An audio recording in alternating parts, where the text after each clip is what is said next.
कर लेता हूँ, देन ज्योमेट्रिकल शेप्स, और उसके बाद फिर नए टॉपिक पर जाएंगे।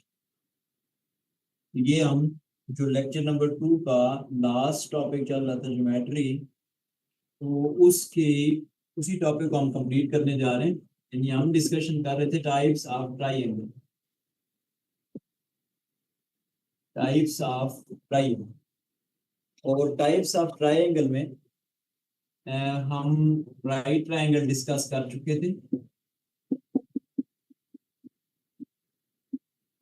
राइट ट्राइंगल हम डिस्कस कर चुके थे। देन आप एक और लिख लें, जिसको हमने इसमें पाइथागोरियन थ्योरम के ऊपर भी डिस्कशन की थी, इसका एरिया उसके ऊपर भी डिस्कशन की थी, राइट ट्राइंगल। तो देन आप एक और ट्राइंगल लिख लीजिए।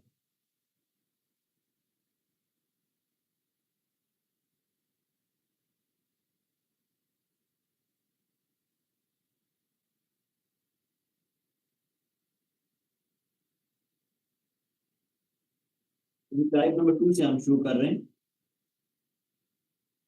तो ओब्लिक ट्राइंगल लिखें, ओब्लिक ट्राइंगल, ओब्लिक ट्राइंगल। इसके ऊपर जरा हम जल्दी से डिस्कशन इसलिए कर लेंगे क्योंकि ये क्लास में हमने बड़ी डिटेल में पढ़ी होती है। ओब्लिक ट्राइंगल क्या है? Any triangle other than right triangle. Right triangle के अलावा दूसरी कोई भी ट्राइंगल हो उसको हम ओब्लिक ट्राइंगल कहते हैं। मसलन ये एक ट्राइंगल है, ये 90 का एंगल तो कहीं भी नहीं है इसमें, तो ये ओब्लिक कहलाएगा। यानी 90 के अलावा बाकी तमाम जो ट्राइंगल्स हैं वो ओब्लिक हैं। तो ओब्लिक फिर एक जनरल टाइप है, ओब्लिक एक जनरल टाइप है जो ओवरऑल तमाम ट्राइंगल्स को राइट ट्राइंगल से डिस्टिंग्विश करती है।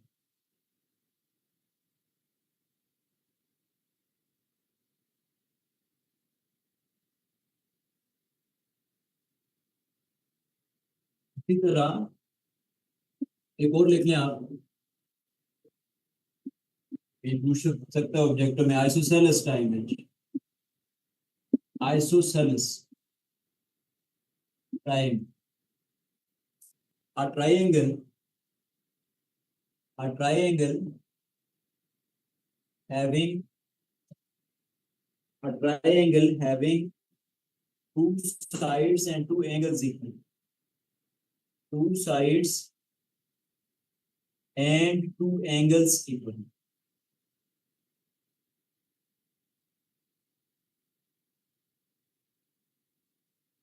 दो साइडें और दो एंगल्स जिसमें बराबर।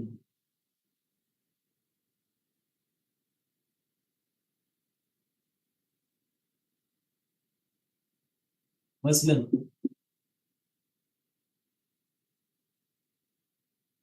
लाइक दिस, ये दो साइडें बराबर है, ये दो एंगल बराबर है, तीसरा डिफरेंट, ए बी सी कुछ नाम दे दें।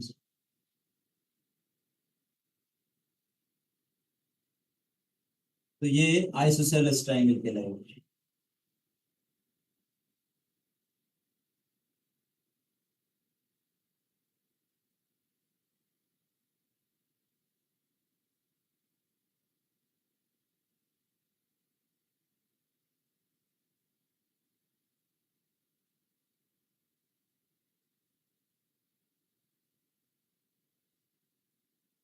देन एक और लिख लें आप, equilateral triangle, equilateral triangle, equilateral triangle.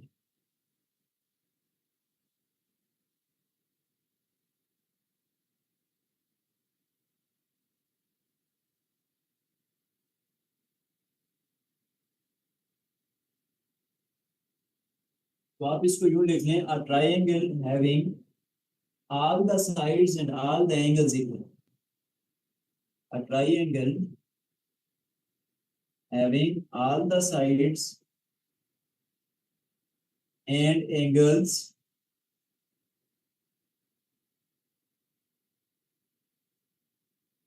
equal. तमाम साइडें और तमाम एंगल्स इक्वल हो। तमाम साइडें और तमाम एंगल्स इक्वल होंगे।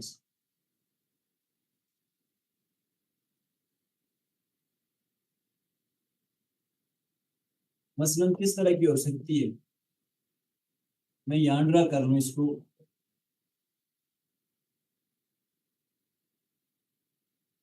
It's like this.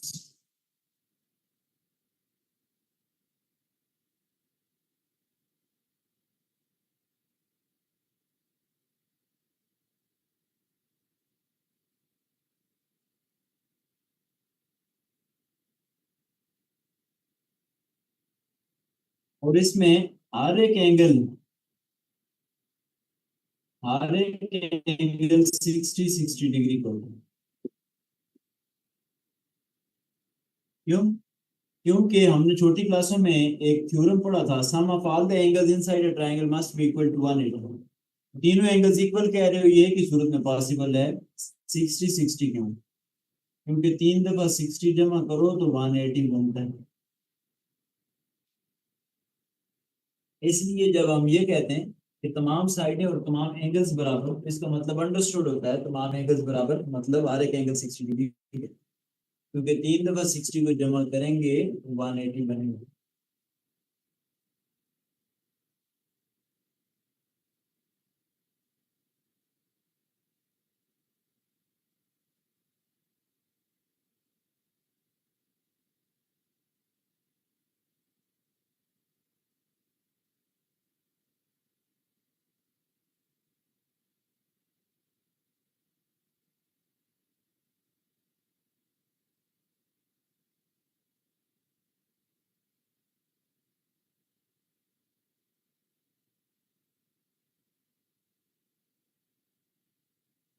इसी तरह एक और लिख लें आप, फिफ्थ वन ट्राइंगल।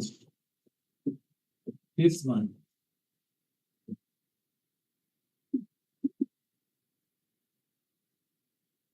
आप लिख लें स्केलीन ट्राइंगल। स्केलीन ट्राइंगल, ये इक्विलेटरल कोल्ट है। इस कोल्ट इक्विलेटर में आपने कहा था सारी ट्राइंगल्स, सारी साइडें और सारे एंगल्स बराबर हैं, जबकि स्केलीन में तमाम साइडें तमाम एंगल्स आने को, यानी आप इसको यूं कह लें स्केलीन ट्राइंगल को, a triangle having all the sides and angles unequal, having all the sides and angles unequal।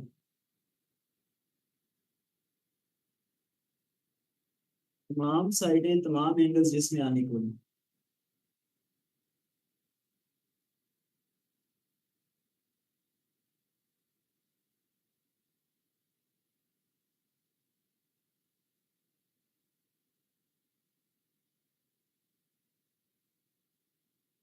For example,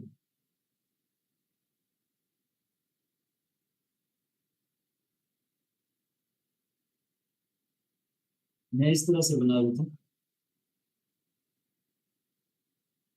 ये बड़ी साइड उससे छोटी, उससे छोटी, तो ये स्केलिंग कहलाएगा। स्केलिंग।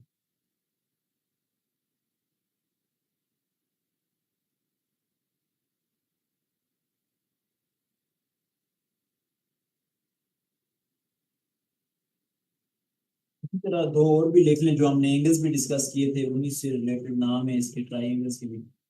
एक्यूट ट्राइंगल लिखें और ऑब्ट्यूज ट्राइंगल लिखें। एक लिखें acute triangle, acute triangle, acute, a triangle, a triangle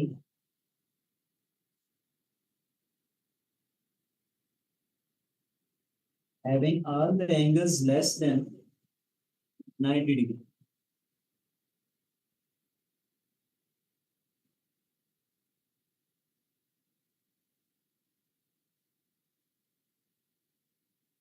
triangle having all the angles less than 90 degree, उसको हम एक्यूट ट्राइंगल बोलते हैं।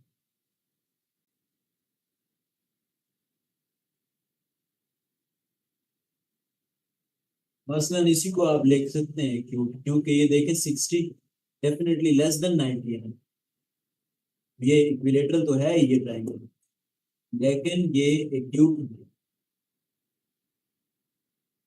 यही बना सकते हैं हम। इसी तरह ऑब्ट्यूज ट्राइंगल लिख लें।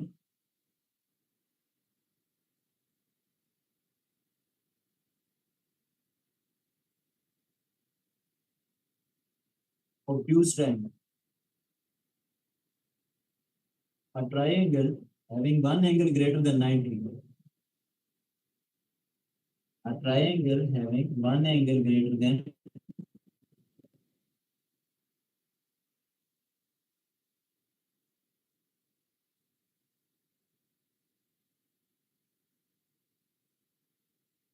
a triangle having one angle greater than 90 degree.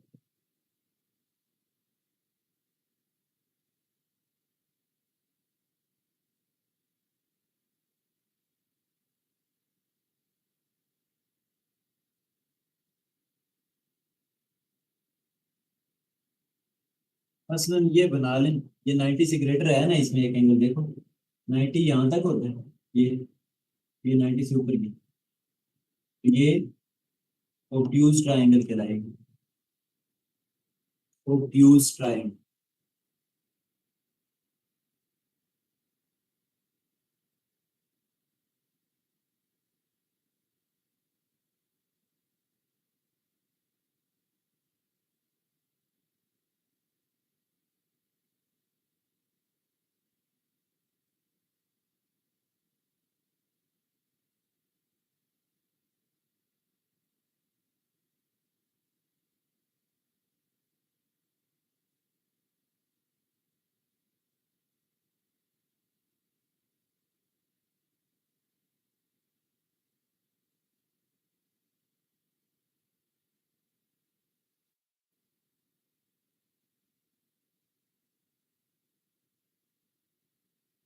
इसी तरह आप कुछ कॉमन कॉमन शेप्स लिख लें, ज्योमेट्री की शेप्स और कॉमन फार्मूले जो पूछे जा सकते हैं वेक्टर्स में।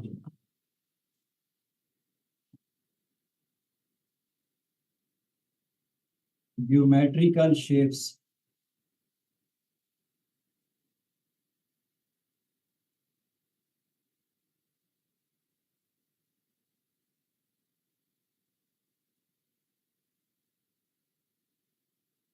ज्योमेट्रिकल शेप्स, तो सबसे पहले आप लिख लें रेक्टेंगल।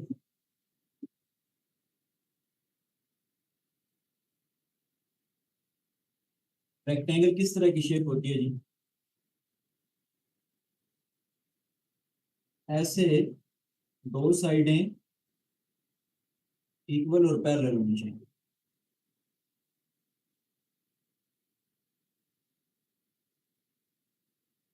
ये दो साइडें आपस में इक्वल और पैरेलल हैं, और ये दो साइडें आपस में इक्वल और पैरेलल,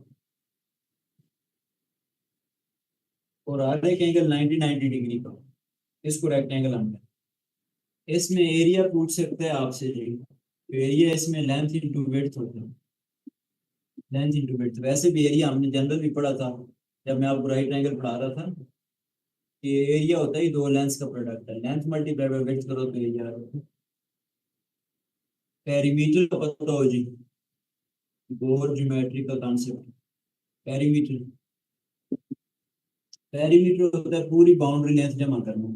ये ए साइड है, ये बी साइड है, ये सी साइड है, ये डी साइड है, सारे जमा कर लो, A plus B plus C plus D, A plus B plus C plus D, चारों साइडें जमा कर, उसको पेरीमीटर बोला जाता है। इधर तो हमें डायरेक्ट भी पता है कि एक एंगल कितने का है, 90 डिग्री है। इनसाइड ट्राइंगल रेक्टेंगल के अंदर एंगल कितना है, 90 डिग्री। हर एक ना सारे जमा करें तो टोटल कितने बन जाएंगे, 90 90 90 90, चार दफा 90 जमा करेंगे तो 360। इसके लिए एक फार्मूला भी है, आप फाइंड कर सकते हैं, यानी sum of all the angles, ये जनरल सारी ज्योमेट्री की शेप्स में चलता है, sum of all the angles inside a geometrical shape inside a geometrical shape, किसी भी ज्योमेट्री की शेप में n-2 मल्टीप्लाइड बाय 180। मैं अभी और आपको आगे शेप्स पढ़ाऊंगा, सब में आप अप्लाई कर सकते। n-2 मल्टीप्लाइड बाय 180 लिख लें, मैं इसको समझा देता हूँ। यानी किसी ज्योमेट्रिकल शेप के इंटीरियर जो एंगल्स है ना, टोटल सम उनका कितना है, तो टोटल एंगल्स हमें पता होंगे, उनमें से एक पूछे जितनी नंबर ऑफ साइड्स होंगे उससे डिवाइड करेंगे तो एक का बता सकते हैं। तो ये आप लिखें n-2 मल्टीप्लाइड बाय 180। n है इसमें क्या है, n है number of sides, n number of sides, n number of sides है। मसलन देखना, ये मैं इसी पर अप्लाई करूँ, ये चीज इधर अप्लाई करता हूँ मैं इस रेक्टेंगल पर, n-2, n-2, n कितना है 4 है, 4 साइड है, 1 2 3 4 नंबर ऑफ साइड्स हैं। 4-2 multiplied by 180, 4-2 is 2, 2 multiplied by 180, 360। यही बात हम पहले भी कर रहे थे ना कि 90 4 दफा जमा कर लें तो 360 टोटल एंगल बन रहा है इस ज्योमेट्रिकल शेप जो रेक्टेंगल।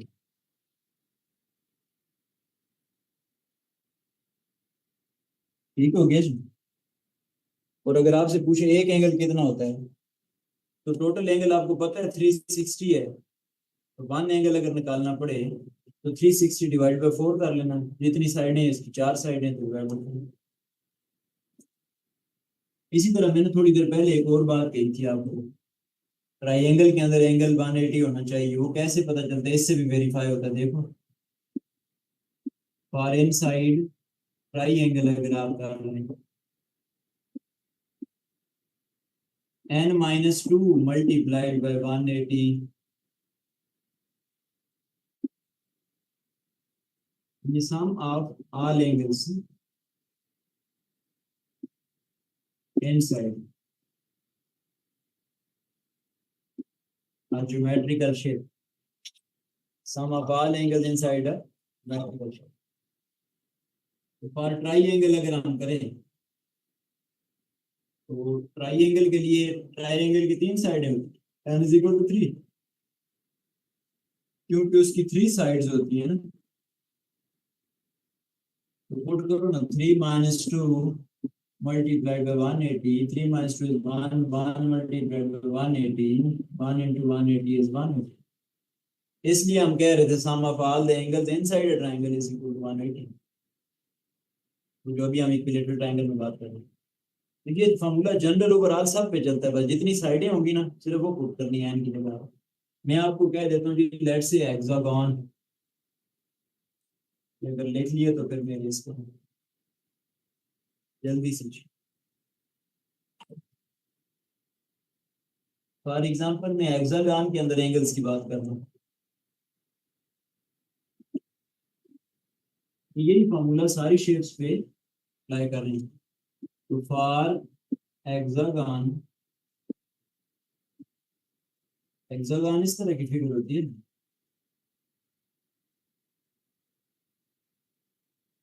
लाइक दिस, 6 साइडें। तो आपसे पूछे जी इसके अंदर टोटल एंगल्स का सम कितना होता है हेक्सागोन में, या पूछे इसका एक एंगल कितना होता है, जब टोटल एंगल्स होंगे तो हम एक भी निकाल सकते हैं, क्योंकि टोटल एंगल का सम पता होगा। तो जितनी साइडें इसके 6 साइडें होती हैं, हेक्सागोन में 6 डिवाइड बाय 6 करेंगे, एक एंगल भी आ जाएगा।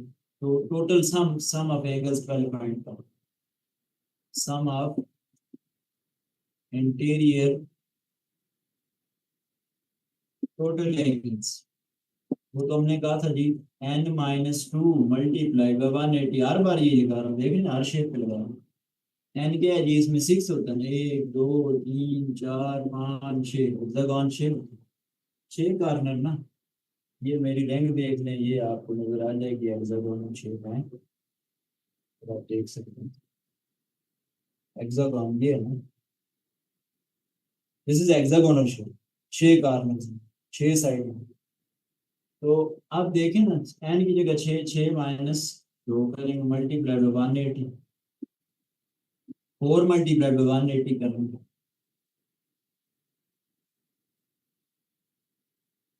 720।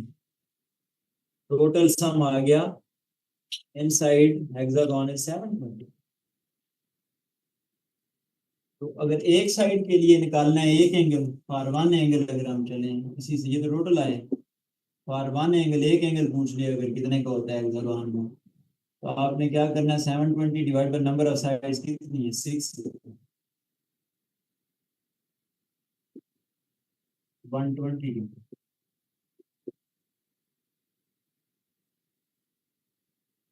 120।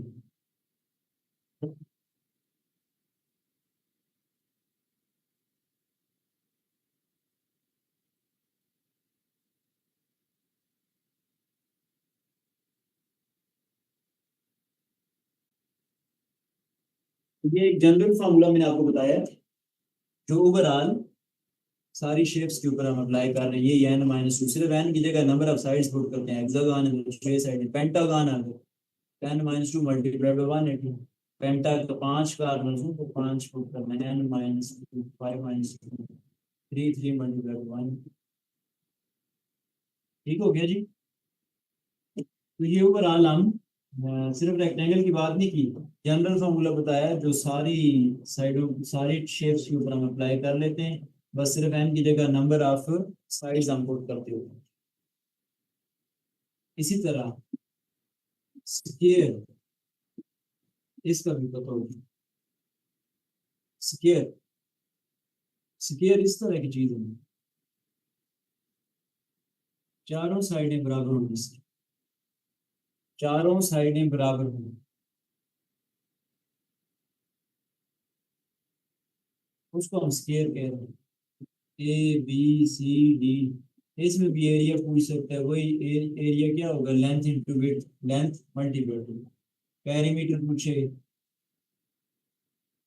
Perimeter is A plus B plus C plus D, चारों साइडें जमा कर ली। पूरी बाउंड्री लेंथ को पेरीमीटर कहते हैं ना, सेट सर्कल, सर्कल की बाउंड्री को पेरीमीटर नहीं कहते, बाकी सब के लिए पेरीमीटर ही इस्तेमाल करते हैं, सर्कल के लिए पेरीमीटर नहीं होता, सर्कल के लिए पेरीमीटर नहीं होता, बाकियों के लिए होता है। ठीक है, जस्ट मुझे 1 मिनट।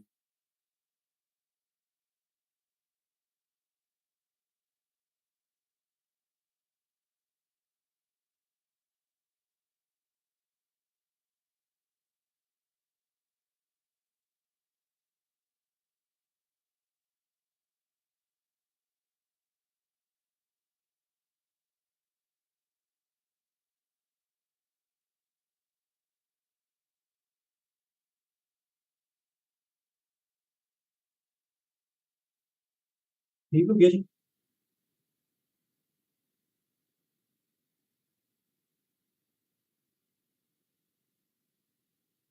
ये कॉमन कॉमन फिगर्स हैं, उनके हम पेरीमीटर की बात कर रहे हैं, कभी एरिया की बात कर रहे हैं। ठीक है, इसी तरह पैरामिड लिख लें, पैरामिड ये भी एक कॉमन फिगर है ना, पैरामिड।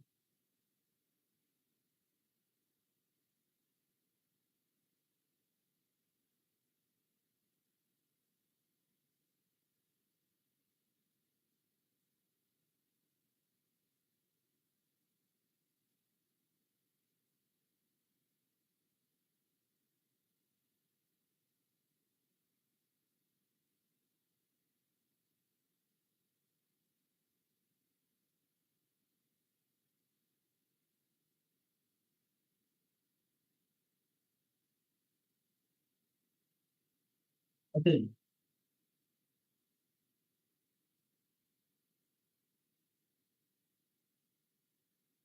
तो ज्योमेट्री की एक और शेप पैरामिड, तो पैरामिड जो है ना 3 डायमेंशनल फिगर होती है, हम बोर्ड पे बना नहीं सकते वैसे, क्योंकि बोर्ड इज 2 डायमेंशनल ना, बोर्ड इज 2 डायमेंशनल, तो हम 3 डायमेंशनल फिगर की बात कर रहे हैं। ठीक है, तो इसमें आप इस 3 डायमेंशनल चीजों का वॉल्यूम, इसका वॉल्यूम आप लिख लें 1/2 base area multiplied by height, base area multiplied by height.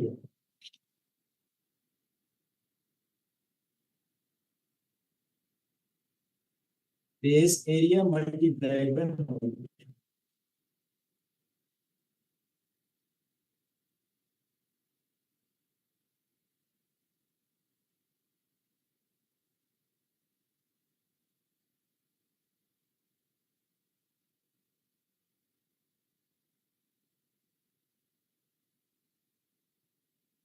Base area ये नीचे होगा, ये बेस है इसका, ये नीचे बेस है, फर्श ऐसे है, उसके ऊपर मैंने ये एक सर्टन हाइट बनाई है, हाइट तक पैरामीटर।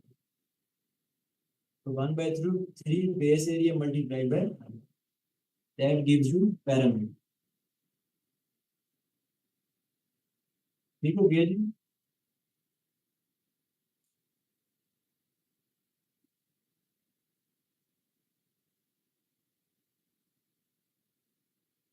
इसी तरह एक और कॉमन चीज है जी, सर्कल। इसके बारे में भी कॉमन कॉमन बातें पता हो, ऑब्जेक्टिव में पूछ सकते हैं कुछ।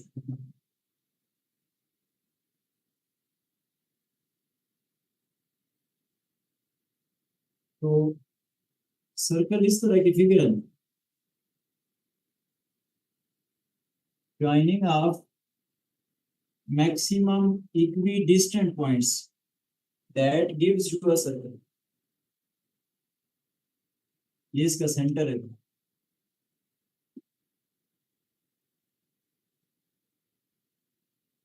तो डायमीटर, ये लाइन जो सेंटर से गुजरे, जो वो लाइन जो सर्कल के सेंटर से गुजरे, मैं इसको ए बी कह देता हूँ, ये डायमीटर कहलाती है। इंपॉर्टेंट चीज है जी।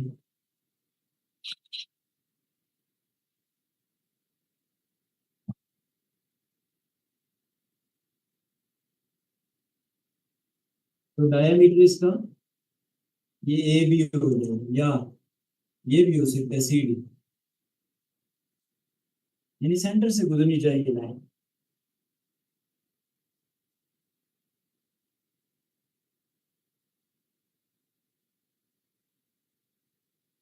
इसी तरह रेडियस, रेडियस ये भी इंपॉर्टेंट चीज है जिस सर्कल में। रेडियस होता है d/2, half of the diameter. जल्दी से शाबाश, तो वाइंड अप करें, फिर हम नेक्स्ट टॉपिक के एमसीक्यूज में जाएंगे। ये पूछते हैं ट्राइंगल की टाइप्स पूछी हुई है, पिछले की पेपर्स में देख लेना। एंगल पूछता है किसी फिगर के अंदर एंगल कितना है, ये जनरल पूछी हुई है चीज। फिर पहले मैंने आपको बताया था जब मैं एंगल पढ़ा रहा था, तो उसका वो डिग्री, रेडियन और रिवोल्यूशन जो यूनिट्स बताए थे, उनमें से भी पूछोगे तो ये चीजें पूछता है कहीं ना कहीं। इसलिए सारी डिस्कशन हम कर रहे हैं, ताकि इनमें से कुछ भी पूछे एमसीक्यू तो हमें आती नहीं। इसी तरह एरिया देख लेंगे। एरिया इसका होता है pi R square, area of circle is pi R square, area of circle is pi R square, area of circle is pi R square.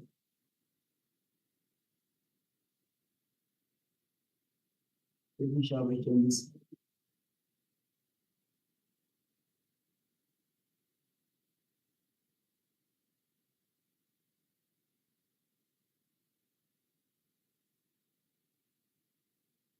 Are is again radius, radius ये चीज होती है ना, आप सुनी थी, ये चीज रेडियस है।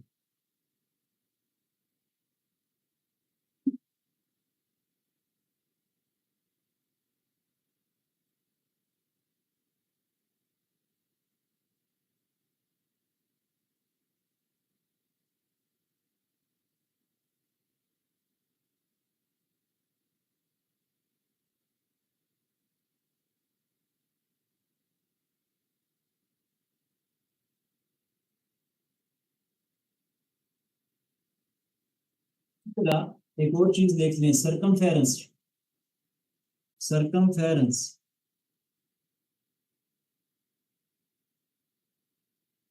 सी से डायरेक्ट कर दो तो ये 2 पाई r लिख लो। Circumference is 2 pi r।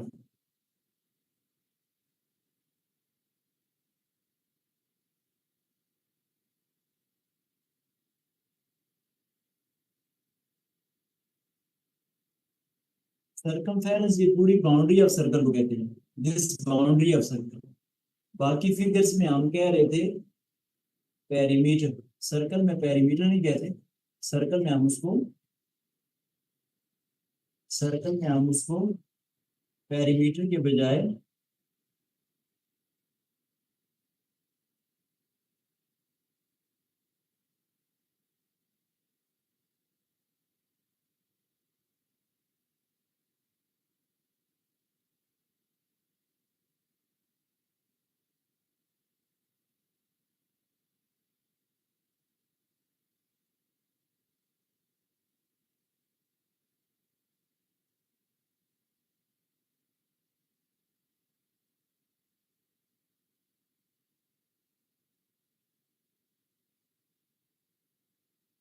इसी तरह एक और लिख लें, सफियर भी लिख लें, वो भी कॉमन फिगर है सफियर, उसका भी कर दो। Sphere is a circle in 3 dimensions. Listen. Sphere क्या है? It's a circle in 3 dimensions. 3 dimensions में circle है. Sphere is a circle in 3 dimensions.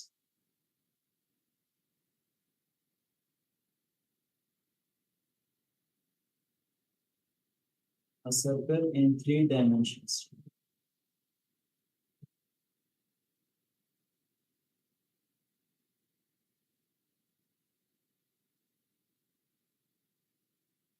Like a football, football is a sphere. Football is a sphere.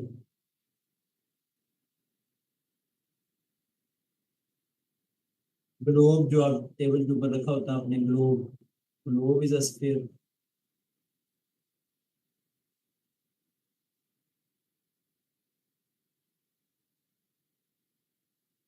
Globe is a sphere.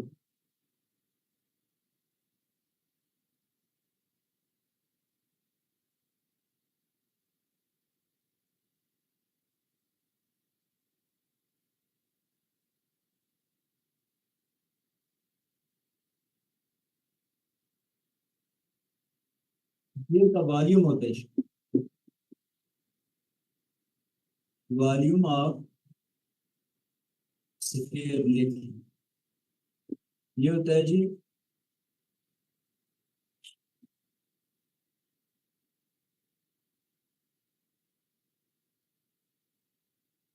Volume, लिखें volume of sphere.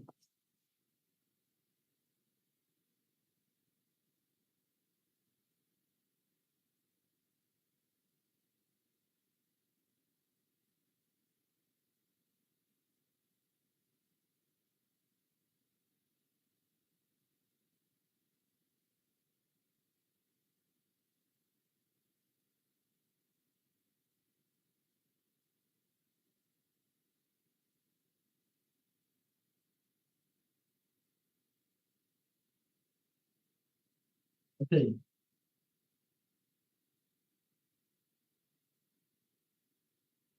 तो 4/3 pi r cube लिखिए। R is again radius, radius important है, जैसे हम circle के case में बात कर रहे थे, रेडियस ये है कि आप वॉल्यूम निकाल सकते हैं।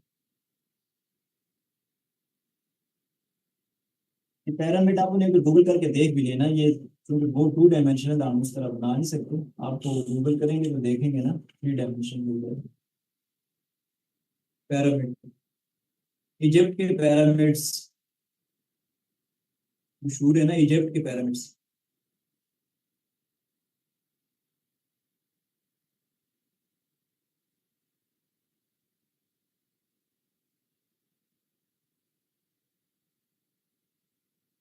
देखिए कॉमन कॉमन ज्योमेट्री की शेप्स की बात कर रहे हैं।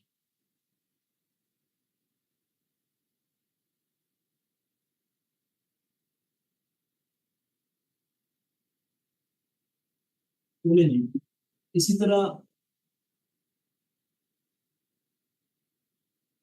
वर्क रेट प्रॉब्लम्स ये देख लें जरा, इसके एमसीक्यूज भी आ सकते हैं, उनको कैसे टैकल करेंगे।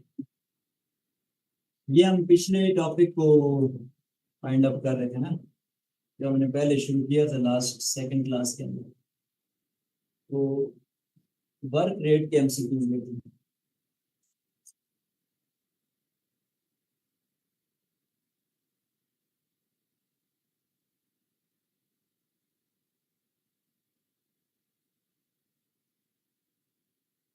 मैं एक एग्जांपल के ऊपर समझा देता हूँ, मसलन इसके किस तरह के हो सकते हैं एमसीक्यू, आप लिख लें।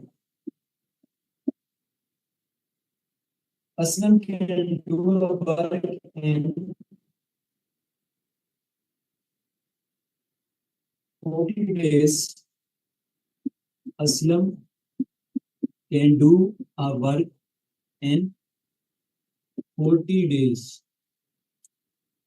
In 40 days.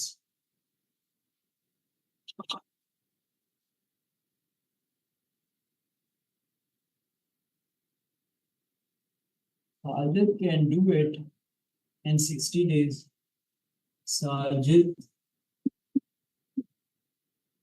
can do it in 60 days.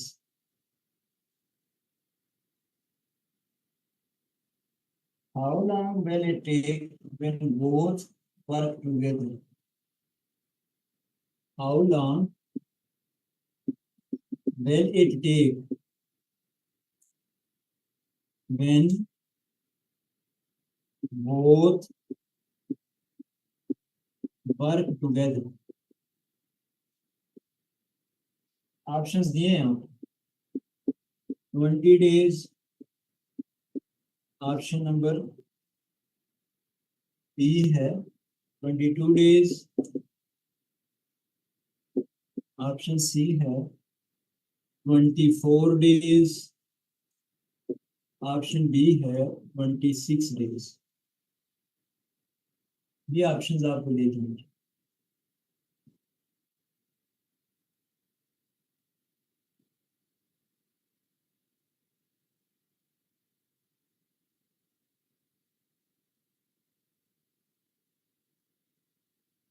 अच्छा, अब जरा पहले समझें इसको। देखिए, हमने सिर्फ ये नहीं देखना होता कि एक सवाल हल करने का, इसको जरा कॉन्टेक्स्ट इसका समझे कि टैकल कैसे करना है।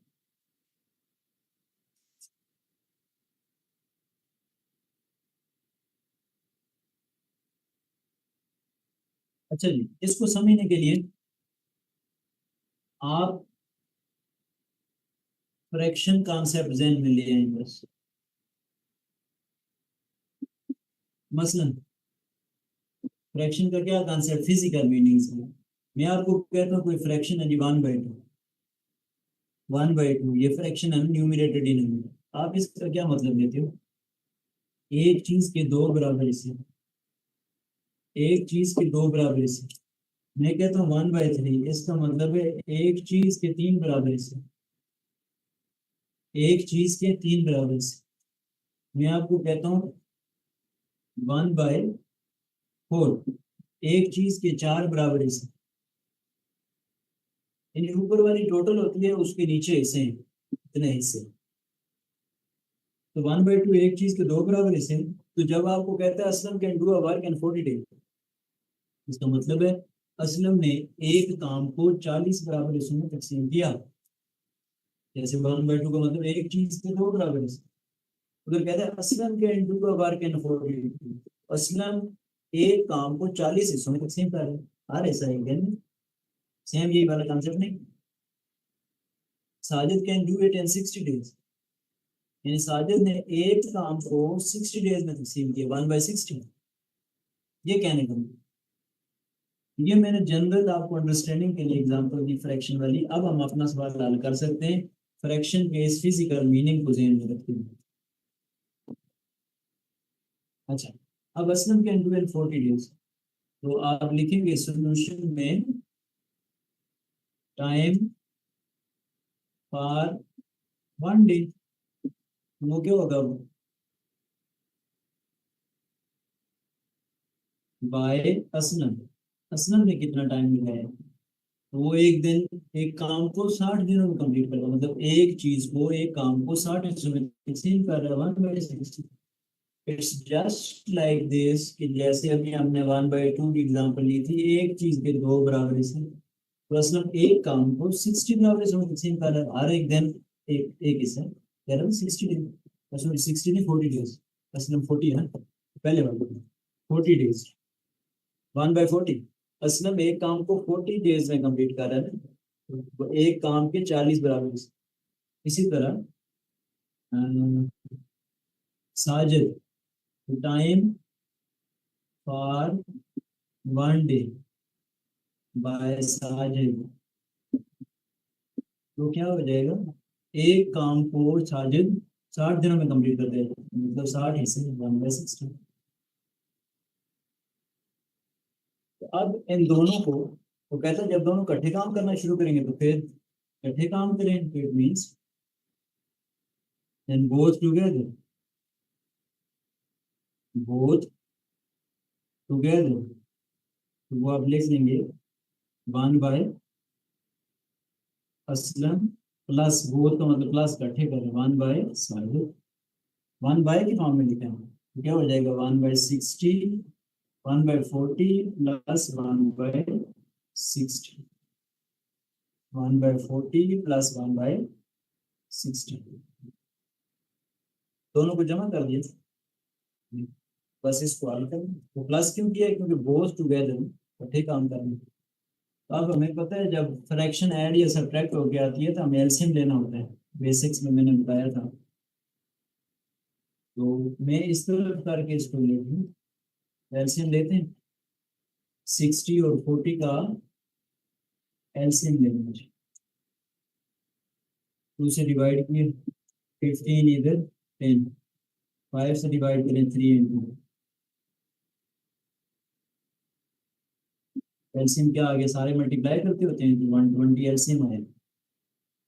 तो लिख लें जी एलसीएम कितना आ गया है, 120, एलसीएम आ गया 120, इधर लिखें 120।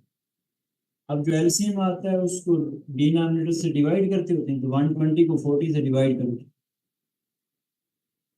तो 3 आ जाएगा, 3 को ऊपर 1 से मल्टीप्लाई करते हैं, एलसीएम को डिनोमिनेटर से डिवाइड करते होते हैं, जो जवाब आता है ऊपर मल्टीप्लाई करते हैं, यही हम करते होते थे एलसीएम। 120 को 40 से डिवाइड किया, 3 को ऊपर मल्टीप्लाई, काम के साथ 3 × 1 3 प्लस इसी तरह ये वाला, तो एलसीएम को डिनोमिनेटर से डिवाइड करेंगे, 120 डिवाइड बाई 60 करेंगे, क्या आ जाएगा 2, 2 ऊपर 1 के साथ मल्टीप्लाई, 3 + 2 = 5, तो ये आ गया आपके पास 5/120, 5/120। तो इसको हम लिख सकते हैं 5/120 को 24 आएगा, 1/20, दोनों ने मिलके एक दिन का निकाल लिया हमने 1/20, तो 24 दिन का है ना, इसको होल्ड करते हैं, क्योंकि देखें असल में 40 दिन लगा रहा था तो हमने लिखा था 1/40, एक काम को 40 दिन, अब आया 1/24, इसका मतलब 24 डेज लगा रहे हैं बिल्कुल, बिल्कुल इसकी तरह ये जो ऊपर हम 1/40 और 1/60, तो 24 ऑप्शन है आपके पास, ऑप्शन नंबर सी टेक कर लें। तो वर्क वाले प्रॉब्लम्स को यूं टैकल करना, यानी फ्रैक्शन के फिजिकल मीनिंग का कॉन्सेप्ट में रखते हैं।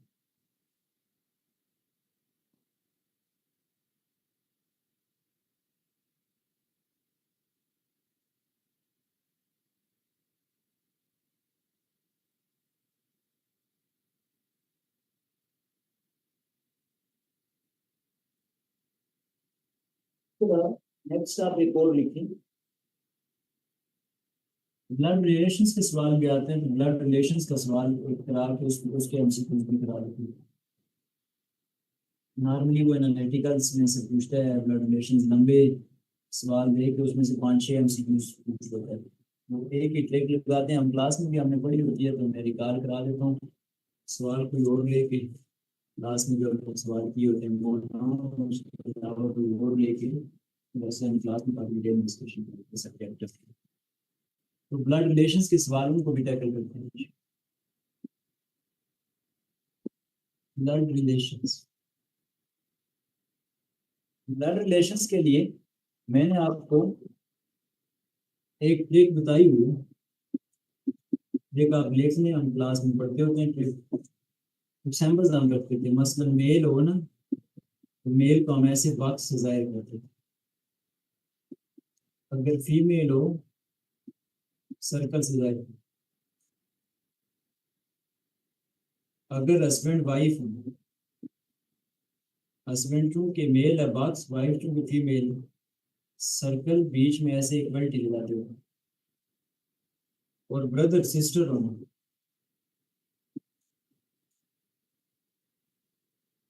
ब्रदर मेल है ना बॉक्स, सिस्टर फीमेल है, सर्कल बीच में ऐसे डबल एरो लगाते हैं। ब्रदर सिस्टर के लिए डबल एरो,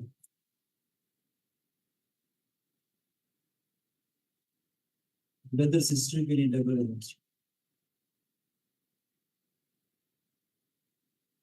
इसी तरह दोनों ब्रदर्स हुए तो एक भी बॉक्स दूसरा भी बॉक्स बीच में डबल एरो।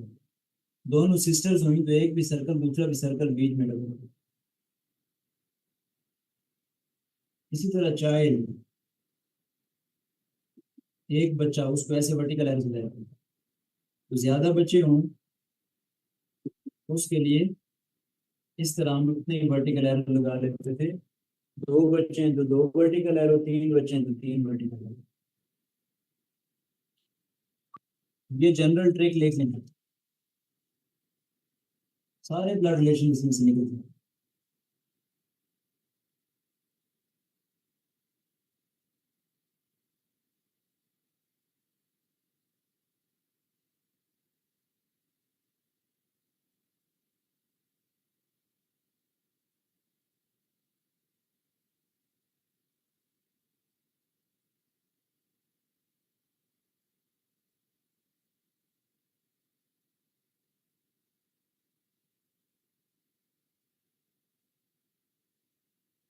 अब हम इसके एमसीक्यूज लेते हैं और उन एमसीक्यूज के ऊपर ये अप्लाई करते हैं।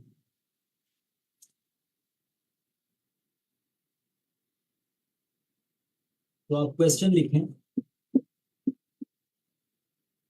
A and B are brothers, A and B are brothers,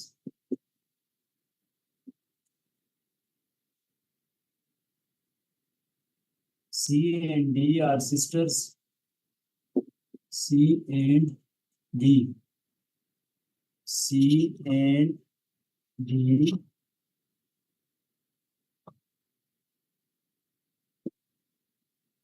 are sisters. A is son of D. A is son of D's brother. A is son of D's brother. How is B related to C? How is D related to A? D related to A. Options दे दिए, father, brother, uncle, grandfather. Father, brother, uncle और grandfather.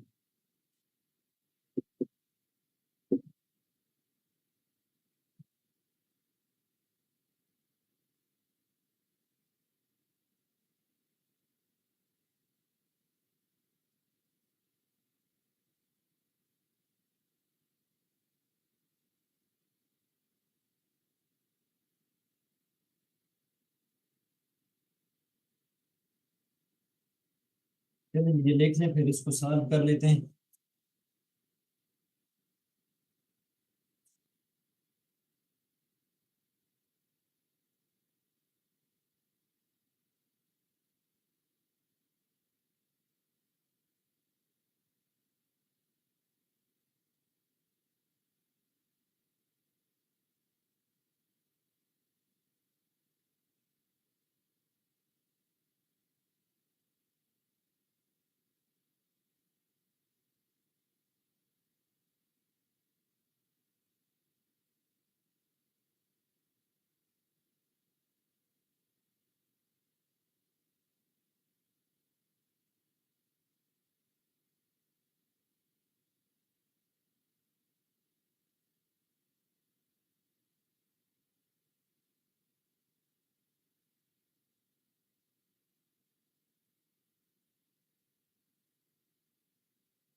तो आपने लिख लिया होगा जी। अब ये trick apply करना सिखा दो।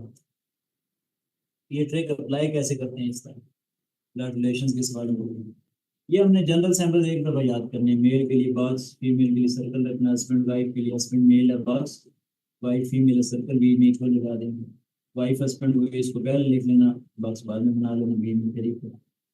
दोनों सिस्टर्स हुई तो एक भी सर्कल दूसरा भी सर्कल बीच में डबल है। दोनों ब्रदर हुए एक भी बॉक्स दूसरा बॉक्स बीच में डबल है। तो इसी तरह चिल्ड्रन के लिए वर्टिकल है। तो अब सॉल्व कर लेते हैं इसको। यही ट्रिक अप्लाई करें। A and B are brothers, A और बी भाई हैं।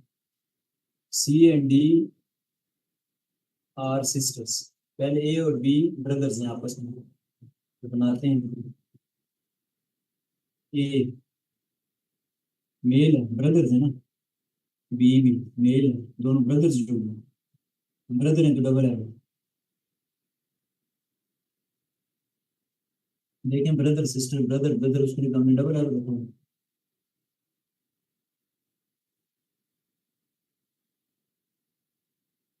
तो देख दिया जी डबल है।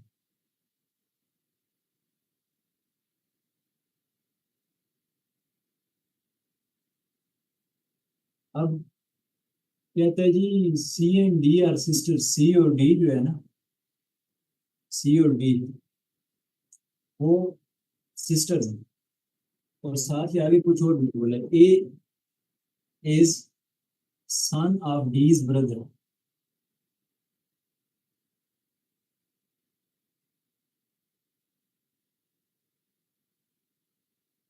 ए is son of D's brother.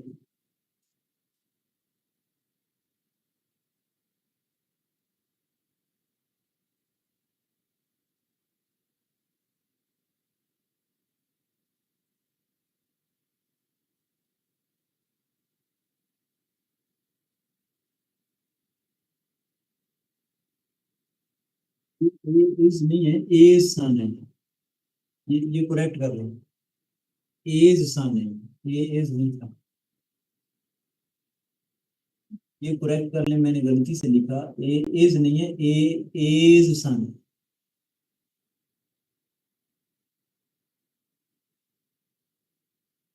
A's son is D's brother. A's son is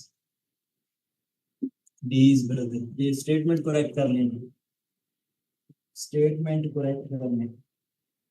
मैं शुरू से बोल देता हूँ। A and B are brothers, C and D are sisters, A's son is D's brother. How is B related to, how is,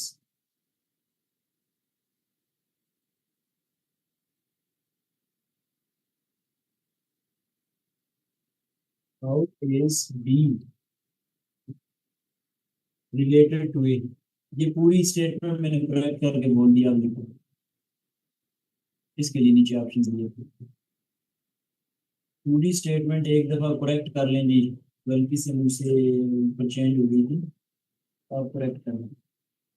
अब मैंने correct करके लिख दी स्टेटमेंट पूरी। A and B are brother, C and D are sisters, A son is D's brother, how is B related to ए।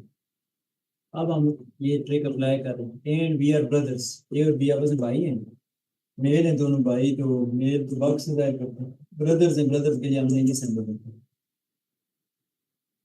फिर कहते हैं A's C and D are sisters, और A's son is D's brother. A's son, A का son बनाना, son mean child, vertical है, son है, ये box होगा, नाम उसका कुछ नहीं दिया, बस इस तरह सन होगा। As son, as son is D's brother. वो डी का भाई है, डी का भाई है। डी का भाई होने का क्या मतलब है, जी इसका भाई बनाओ जी, भाई का मतलब मेल, ये बॉक्स बना दिया। वो भाई कौन है, डी है। ये आपस में कौन है, भाई है दोनों, तो भाई का डबल है। ठीक है। तो अब ये दोनों आपस में भाई हैं, तो ये जो सन मैंने लिखा है ये तो ए का बेटा है, फिर डी भी ए का बेटा होना चाहिए। बेटा तो वर्टिकल आ गया, भाई जो ये जो सन लिखा था, ये ए का जो सन है ये डी का भाई है। डी का भाई है तो दोनों ये एरो लगा दी, तो दोनों भाई हैं आपस में, तो फिर सन, ये तो ए का सन था, तो फिर बी, बी भी ए का सन ही होना चाहिए क्योंकि आपस में भाई थे। फिर कह रहा था C and D are, C and D are sisters. अब इसकी इसका जेंडर डिफाइन कर दें, ये सिस्टर है सर्कल, ठीक है ना। सन इज ब्रदर ऑफ डी, ये सिस्टर हो तो तब भी इसका भाई हुआ ना। अब सी और डी सिस्टर है, डी सिस्टर है तो सी भी इसकी सिस्टर मानी, सिस्टर में फीमेल, सर्कल हो गया, आपस में सिस्टर्स हैं, डबल हो गया। इसका मतलब ये तीनों आपस में बहन भाई हैं, तो ये भी फिर ए का चाइल्ड हुआ ना, ए की बेटी हुई सी। अब हम बता सकते हैं how is B related to, B related to,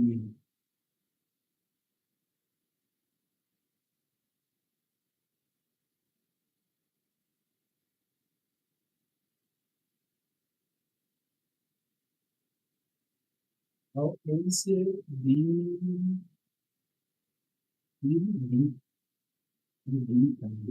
how is D related to, ये आपसे सवाल नहीं पूछा, how is D related to B, तो बता दो जी, ए के साथ वो कैसे रिलेटेड है।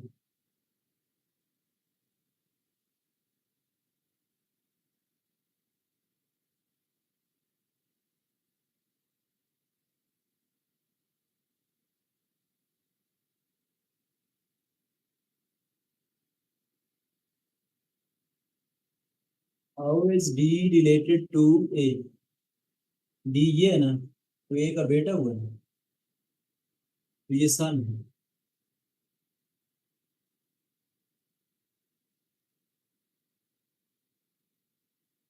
तो सन का ऑप्शन उसने नहीं दिया है, फादर की जगह सन का ऑप्शन होना चाहिए, तो इसको सन करें, ऑप्शन नंबर एक।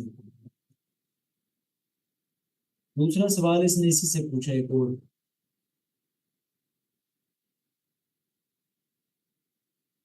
How is B related to, how is B related to D, दूसरा सवाल इसी में से, और एमसीक्यू। मेरे पास जगह कम है, ये रेस करना पड़ेगा है, आपने लिख लिए नहीं। फिर पूछते हैं how is B related to B, how how is B related to B, ये दूसरा सवाल पूछना है।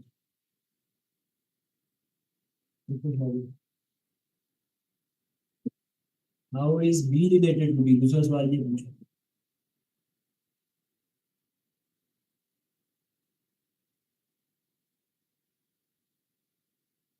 ऑप्शंस दे दिए हैं आपको, सन, डॉटर, आंट, नन। चलिए, how is B related to D, देखें जी ये डायग्राम सामने, ए का बेटा है डी, डी का रिलेशन ए के साथ नहीं पूछा, आप पूछे डी का रिलेशन बी के साथ, डी का रिलेशन पूछ लिया बी के साथ। तो देखें ए का बेटा है डी, ए और बी आपस में क्या है, ये तो भाई है, इस ए, डी का फादर है ए, फादर का भाई है, फादर का भाई क्या होता है, अंकल। तो ये ऑप्शन नॉन, अंकल का ऑप्शन नहीं हुआ, नॉन कर दिया।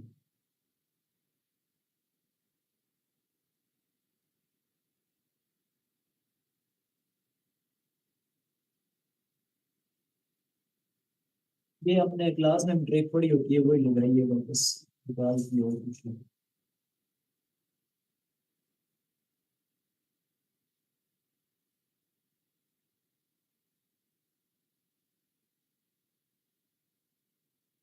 इसी तरह वो छोटी छोटी चीजें एमसीक्यूज में आ सकती हैं, मीडियन, मॉड, रेंज। मीन तो मैंने पहले पढ़ाया हुआ है आपको,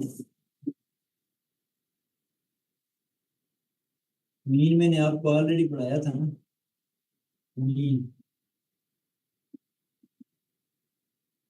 या एवरेज, ये तो हम कर चुके हैं पहले। मीडियन एक और टर्म होती है, ये एमसीक्यूज में आ सकते हैं।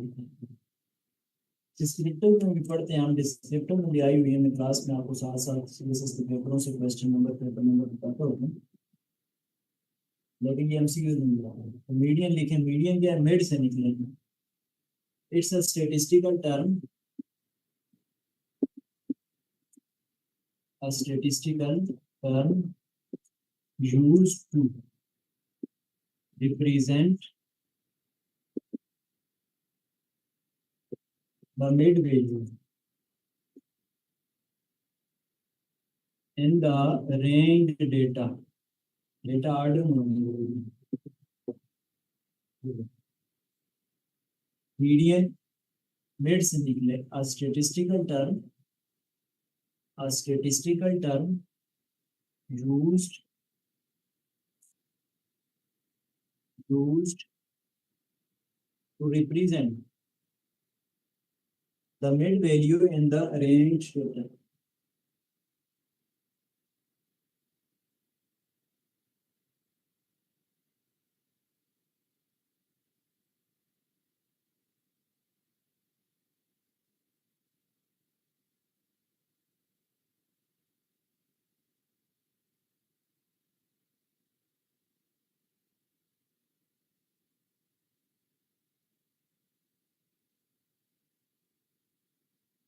अच्छा, अब जब भी रेंज डेटा, ये जरा हाईलाइट कर लें, जब भी मीडियन पूछता है ना, दो केस होते हैं आपके सामने।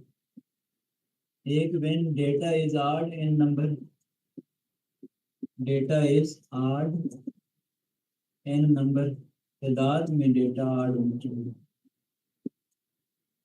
तादाद में डेटा ऑड होना चाहिए। फॉर एग्जांपल कैसे, 2 4 6 8 10। देखो वैल्यू इवन लिखी है मैंने, वैल्यू की बात नहीं की, तादाद की बात हुई। 1 2 3 4 5, 5 क्या है, ऑड है ना, 5 ऑड। तो मिड वैल्यू उठाओ जी, दो इधर रखो, दो इधर रखो, मिड में क्या है, 6। So median is 6, median is. इसी सवाल को थोड़ा चेंज कर लें हम, अगर ऐसे कर लें 2 6 4 8 और 10, अब मिड वैल्यू मीडियन 4 उठाएंगे, लेकिन गलत होगा क्योंकि डेटा ऑर्डर में नहीं है, इसलिए रैंक डेटा लिखा था। डेटा का ऑर्डर में होना जरूरी है, डेटा का ऑर्डर में होना जरूरी है। नहीं, जो भी डेटा दिया है उसको पहले ऑर्डर में लिया, और नॉर्मली असेंडिंग ऑर्डर में लिख लिया करो, बढ़ती हुई तरतीब में लिख लिया करो, असेंडिंग ऑर्डर या बढ़ती हुई तरतीब।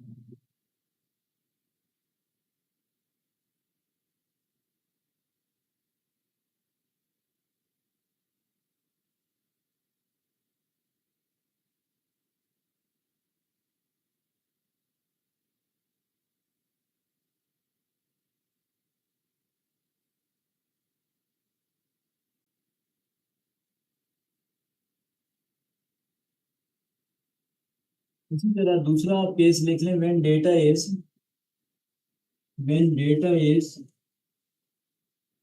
Even and number. Second case, median का ही second case, when data is even and number, तादाद में डेटा इवन हो। मसलन कैसे, 2 4 6 8 10 12, 1 2 3 4 5 6, 6 क्या होता है, इवन होता है। तो अब क्या करेंगे, मिड वैल्यू उठानी है, 3 इधर रखो, 3 इधर, मिड में उठाएंगे, 3 इधर रखो, 2 इधर रखो, मिड में 6, लेकिन ये मिड नहीं है क्योंकि एक तरफ 3 है एक तरफ 2 है, ये मीडियन नहीं हो सकता। फिर क्या करेंगे, ये ऑप्शन है ना, दो एक तरफ मिड में, अब 2 बच गए, लेकिन मीडियन का मसला ये है, 2 नहीं होते, 1 होता है। तो मीडियन 2 नहीं 1 होता है, तो 2 से 1 बनाना है, आप इसकी एवरेज ले लो। एवरेज लेना हमने पहले सीखी हुई है, 6 प्लस 8, प्लस करते होते हैं ऊपर, divide by number of position, 1 2 divide by 2, ये मीडियन आ जाएगा। यानी जब दो वैल्यूज बच रही हो तो फिर आपने उन दोनों की एवरेज ले लेनी।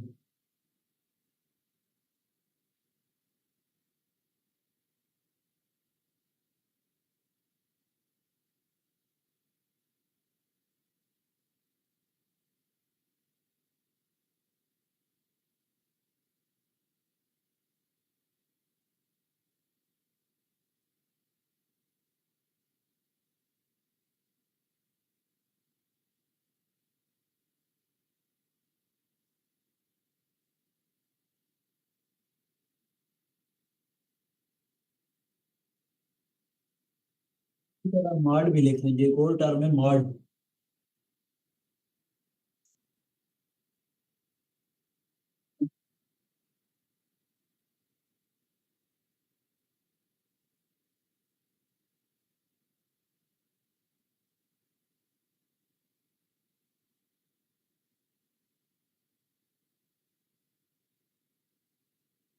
मॉड लिखे, मॉड क्या है?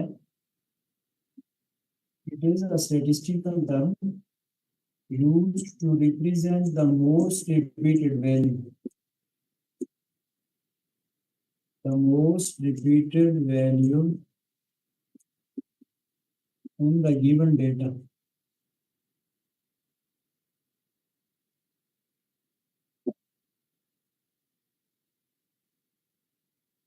The most repeated value in the given data.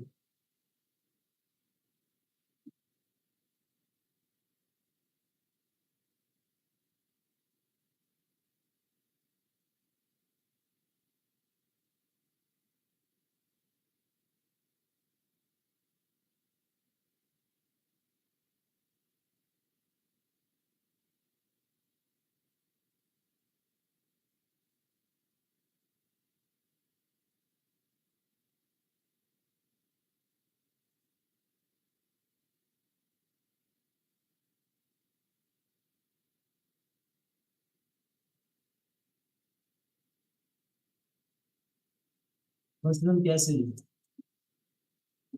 2 4 6 6 8 10, ये एग्जांपल है, कोई डेटा दिया हुआ है तो मोस्ट रिपीटेड क्या है इसमें? 6।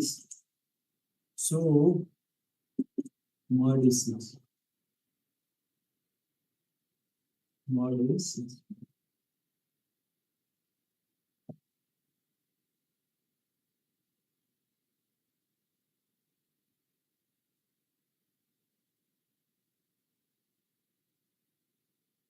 इसी तरह एक और एग्जांपल है, मैं कहता हूँ जी 2 4 6 6 8 8 8 10, ये कोई डेटा दिया। अब 6 भी रिपीटेड है, 8 भी रिपीटेड, तो मॉड इसमें क्या लिखोगे आप? 8। मोस्ट रिपीटेड की बात हुई थी ना। तभी ऐसे भी हो सकता है जी, मसलन मैं कहता हूँ 2 4 4 6 6 8।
बस मुझे 1 मिनट देंगे जी।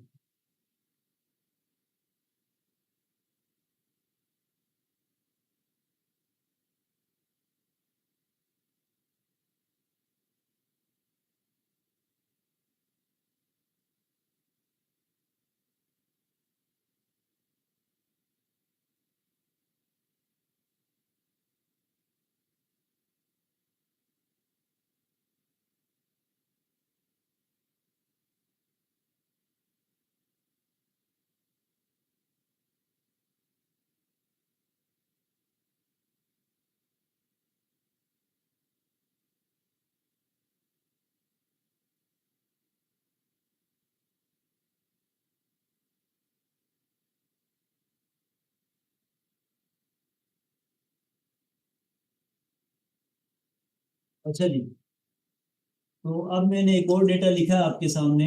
तीसरी एग्जांपल दे रहा हूँ मॉड पे, 2 4 4 6 6 8। अब देखें, 4 4 6 6, 4 भी रिपीटेड, 6 भी इक्वल रिपीटेशन है, तो फिर दोनों लिख लेंगे 4 और 6। जब इक्वल रिपीटेशन आ रही हो तो मॉड दोनों लिखें।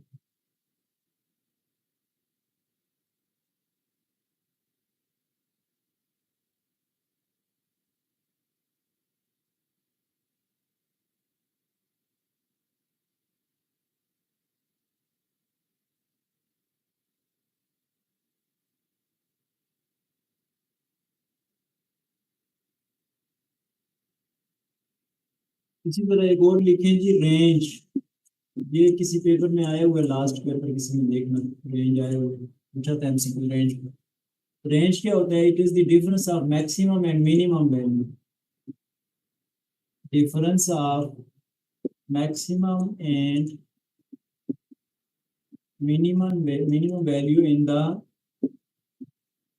given data. Difference of maximum and minimum value in the given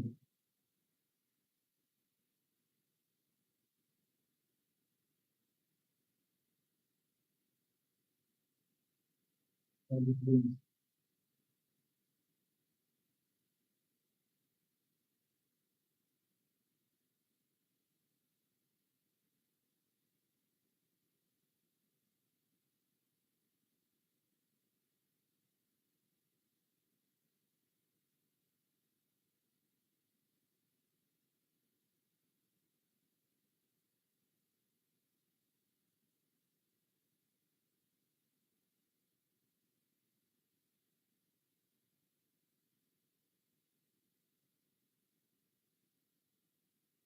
for example, range ये चीज है, मैक्सिमम माइनस मिनिमम।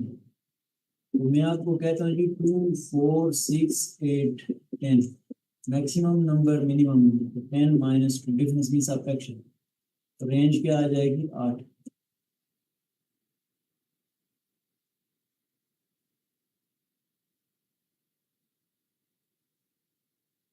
ये पहले किसी पेपर में आया हुआ स्क्रीनिंग में, आप चेक कर लेंगे, 22 में या 23 में देखना।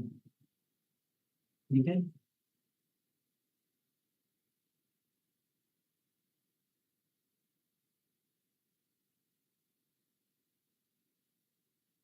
इसी तरह प्रोबेबिलिटी तो पूरा टॉपिक है, इनको तो हम लगते चलता होता है, क्लास में करते होते हैं, तो आपने पढ़ लेना एक दफा, वैसे स्टेटिस्टिकल चीज़ है ना।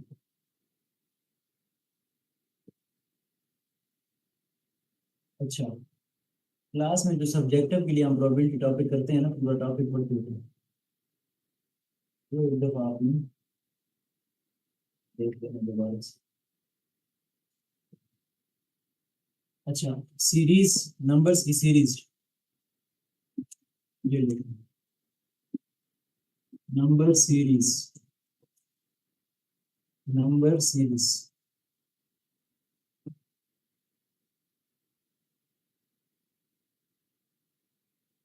अच्छा, नंबर्स की सीरीज के लिए जो है ना, आपको आइडियाज देखने होते हैं,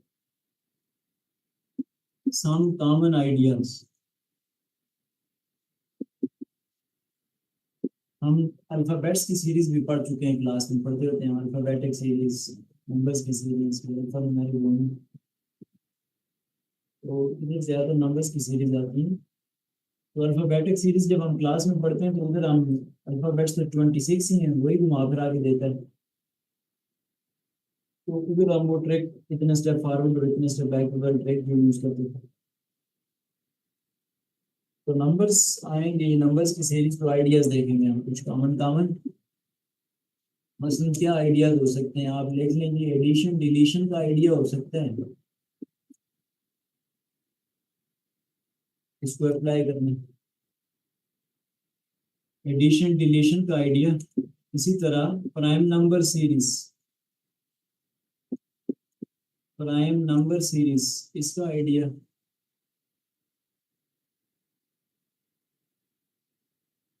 और इसी तरह एक और लेते हैं, एडिशन डिलीशन का आइडिया, प्राइम नंबर सीरीज, इसका आइडिया। इसी तरह एक और लिख लें जी, squares of numbers, squares of numbers. इसी तरह एक और लिख लें आप, cubes of numbers, cubes of numbers. इसी तरह एक और लिख लें आप, ज्योमेट्रिक सीरीज।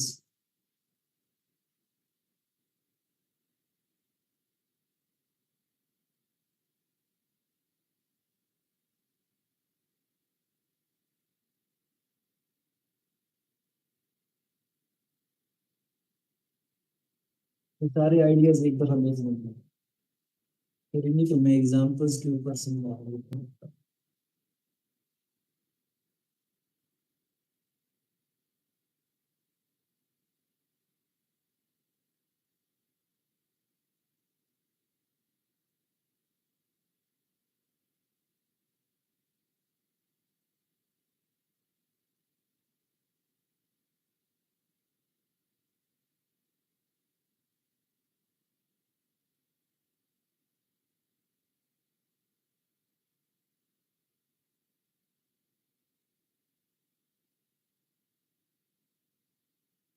सारे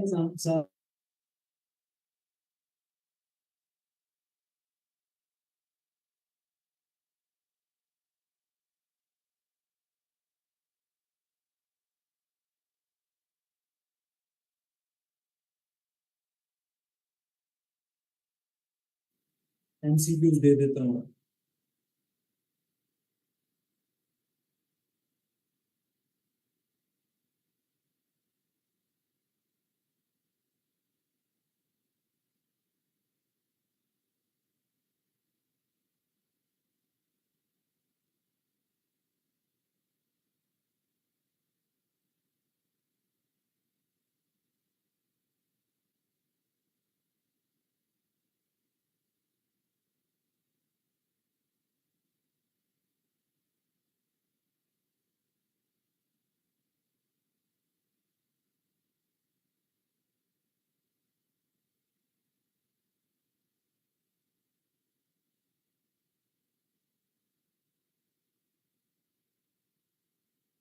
एग्जाम्पल नंबर 1 करें।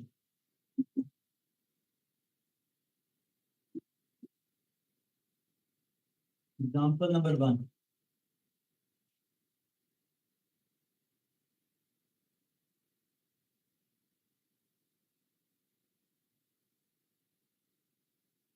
सीरीज है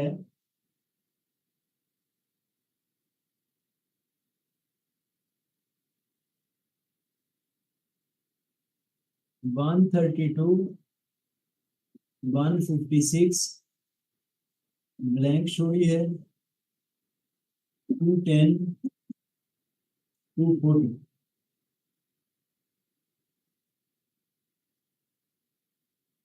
ऑप्शंस बना दिए, 180, 183, 188, 190।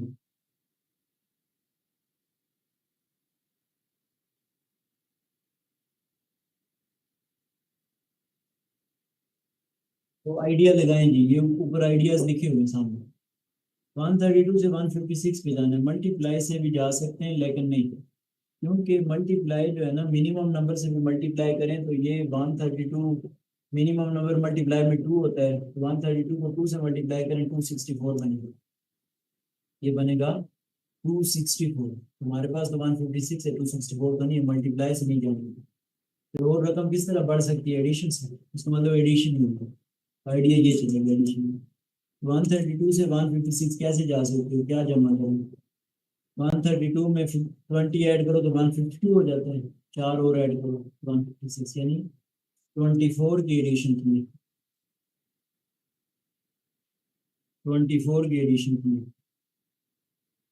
फिर 210 से 240 है, ये 30 की एडिशन है, बीच में अब हम नंबर गैस कर सकते हैं, लेकिन 24 और 30 के बीच वाला नंबर ही आएगा। और ये भी है कि ये इवन नंबर है, 24 इवन, 30 इवन, तो फिर इवन नंबर 156 में नेक्स्ट इवन नंबर ऐड करें, 24 के बाद अगला इवन नंबर क्या है, 26 है, तो 26 ऐड कर लें। तो ये क्या आ जाएगा जी,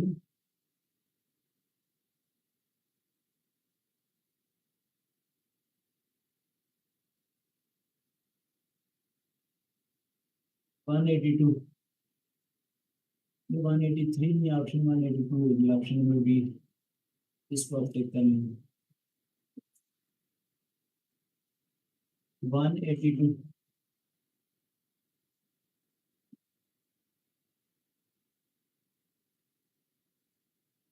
ये एडिशन किया हमने, एडिशन का आइडिया दिया। आप इसमें आगे देखें 24, 26, आगे 28 ऐड कर लें आप, 182 में आप 28 ऐड करें, 210 आ जाएगा। एक तरतीब चल रही है ना, शुरू से आखिर तक तरतीब चलनी चाहिए, एडिशन का आइडिया चाहिए, एडिशन का आइडिया चाहिए।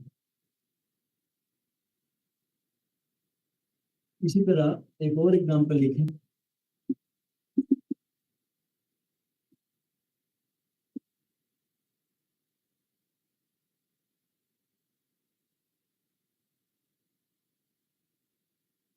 357, नेक्स्ट ब्लैंक है, 13, 17, 19। ऑप्शन आपको दिए हैं, पहला ऑप्शन 9 है, दूसरा ऑप्शन 11 है, तीसरा ऑप्शन 14 है, चौथा ऑप्शन 9 है। तो देखें जी, 3 में 2 जमा करो 5, 5 में 2 जमा करो 7, 7 में 2 जमा करो 9, लेकिन आगे भी देखो 13 में 2 जमा करो 17 तो नहीं होता। अगर ये 15 होता तो फिर ऑप्शन 8 एक कर लेते हैं, 2 2 की एडिशन होती, लेकिन ये तो देखें यहाँ तक 2 2 ऐड और आगे तो ये चेंज हो गया, तो शुरू से आखिर तक सेम तरतीब होनी चाहिए, इसका मतलब ये एडिशन का आइडिया नहीं है। ये प्राइम नंबर्स हैं, मैंने आपको प्राइम नंबर्स ऑलरेडी पहले लेक्चर में पढ़ाए हुए हैं, तो ट्रेनिंग में भी पढ़ाए हैं, और क्लास में जब डिस्क्रिप्टिव पढ़ा रहा होता हूँ मैं, उधर भी बेसिक क्लास जो पहले चलती है उसमें हम नंबर थ्योरी बात करते होते हैं सारे बेसिक नंबर्स। तो मैंने आपको पढ़ाए हुए प्राइम नंबर क्या होते हैं जी, जिसको नहीं पता अगर तो लिख ले, number greater than 1 prime number, number greater than 1 which is divisible by itself in one number, which is divisible by itself in one only, number greater than 1 which is divisible by itself in one only,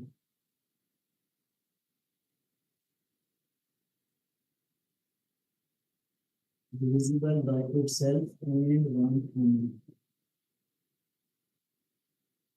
खुद से divide और one से। तो हमने example ली थी 2 3 4, 2 3 5 4 नहीं, 7 11 13 17, तो ये प्राइम नंबर्स हैं जी, 3 5 7 नेक्स्ट 11 होता है prime number, series of prime numbers.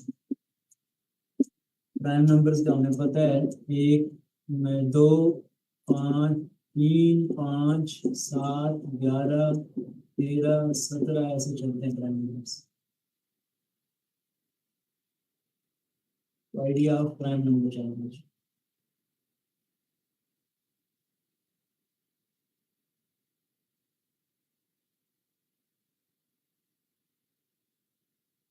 Example number 3 करें,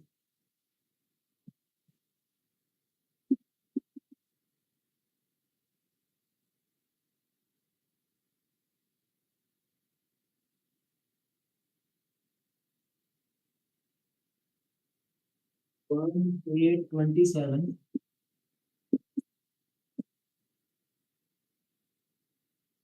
64 121 64 125 नेक्स्ट ब्लैंक शो होगी।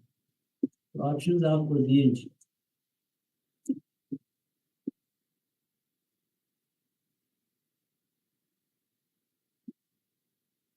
ये ऑप्शन दे दिए।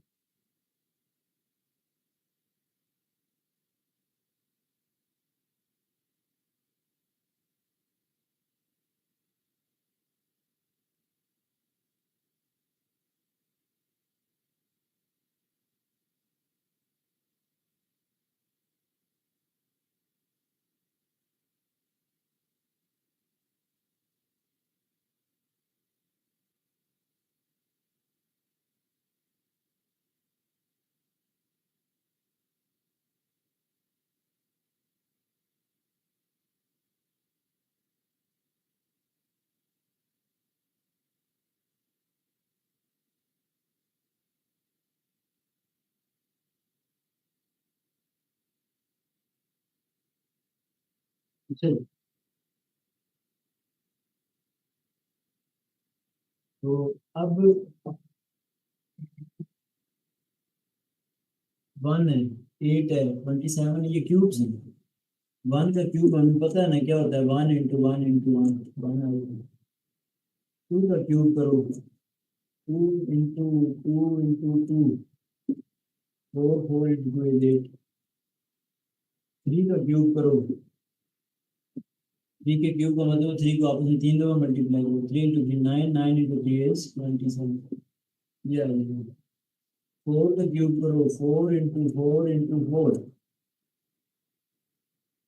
64। 5 का क्यूब करो, 5 × 5 × 5 125। 6 का क्यूब करो तो 3 6 × 6 × 6 6 × 6 36 multiply by 6 216। Option number A take कर लो,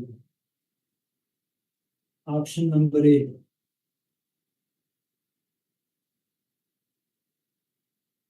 ऑप्शन नंबर ए टेक कर लो।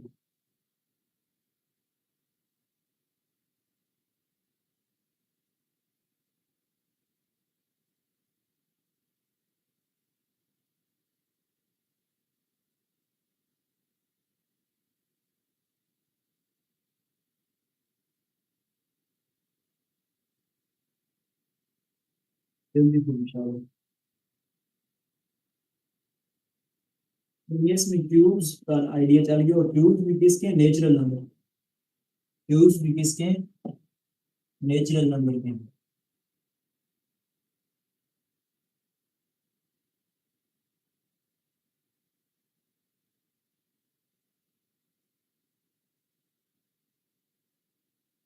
इसी तरह एक और एग्जांपल देखते हैं।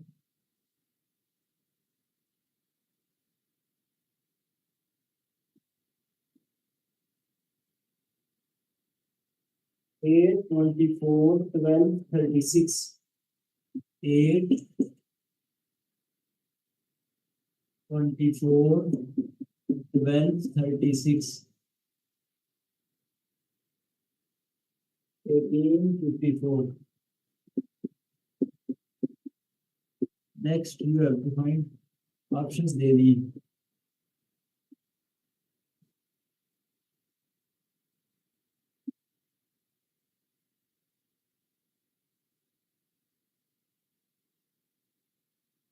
देख लीजिए।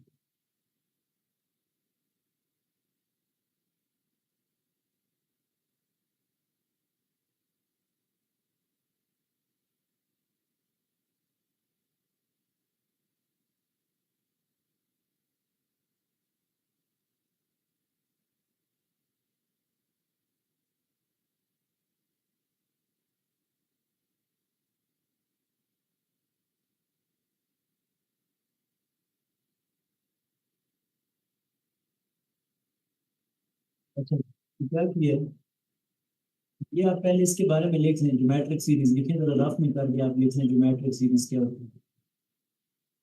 ज्योमेट्रिक सीरीज रफ में लिखें। सीरीज इन असेंडिंग और descending order, series in ascending or descending order, series in ascending or descending order,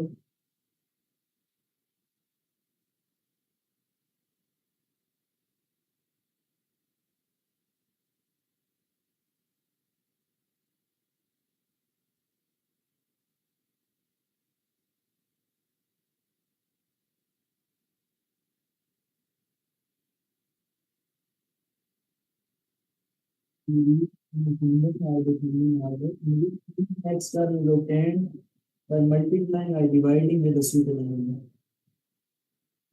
by multiplying or dividing with a suitable number.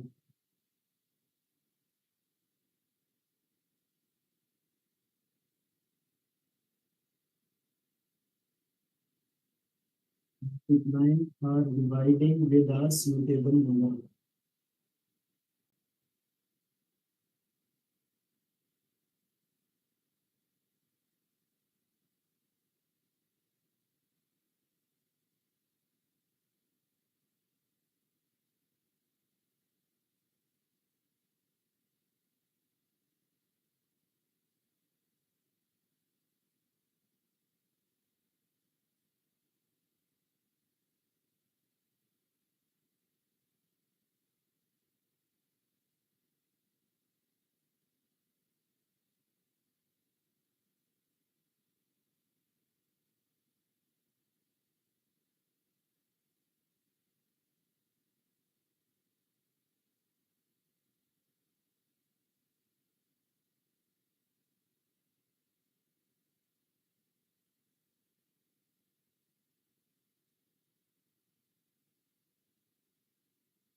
ठीक हुआ है ना।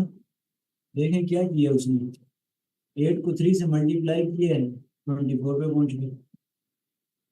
फिर 24 से 12 डिवाइड किया 2 से, 12 से फिर मल्टीप्लाई करें 3 से तो 36, फिर डिवाइड करें तो हाफ हो जाता है 18, multiplying by 3 dividing by 2, multiplying by 3 dividing by 2, suitable number से मल्टीप्लाई या डिवाइड करें।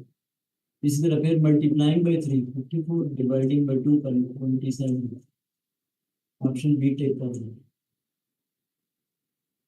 यानी पूरी सीरीज को शुरू से आखिर क्या चल रहा है, multiplying by 3 dividing by 2, multiplying by 3 dividing by 2।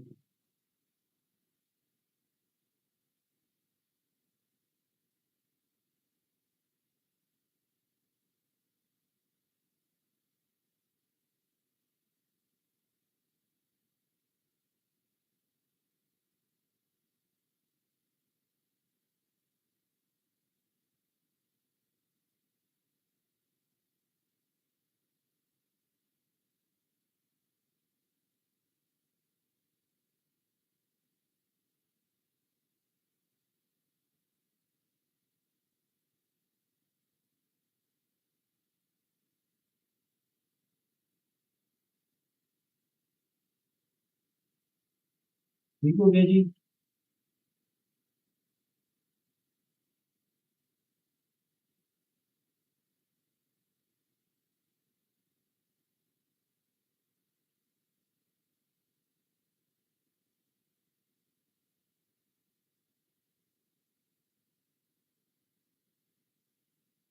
एक एमसीक्यू और देखो।